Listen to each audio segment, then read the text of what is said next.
ఆయన ఒక మహాస్వాప్నికుడు. ఆకలి లేని దేశాన్ని కలలు కంటాడు.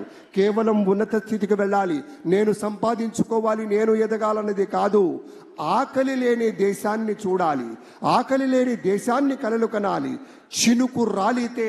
చినుకు రాలితే విత్తనమై మట్టి గుండెల్లో దూరి మొక్కై తనువంతా విచ్చుకొని మహావృక్షంగా ఎదిగి రేపటి రోజుకు కావలసినటువంటి విత్తనాలను కూడా అందించేటువంటి రీతిలో ఎదగాలన్నదే లక్ష్యంగా ఉన్నటువంటి నేత మన ముఖ్యమంత్రిగా చంద్రబాబు నాయుడు గారు ప్రమాణ స్వీకారం చేయబోతూ ఉన్నారు.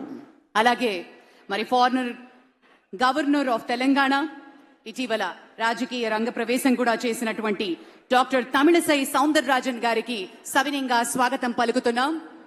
మేడం గారికి చాలా ప్రత్యేకమైనటువంటి స్వాగతం అమ్మా.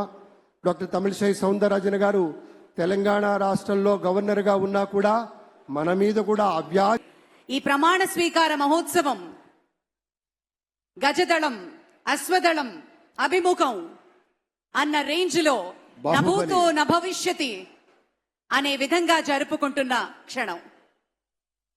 హృదయాన్ని మెత్తగా ఆత్మీయతతో స్పృశిస్తూ వెళుతున్నటువంటి అనుభూతి, ఒక పలకరించినటువంటి ఒక పవన వీచిక మన పవన్ కళ్యాణ్.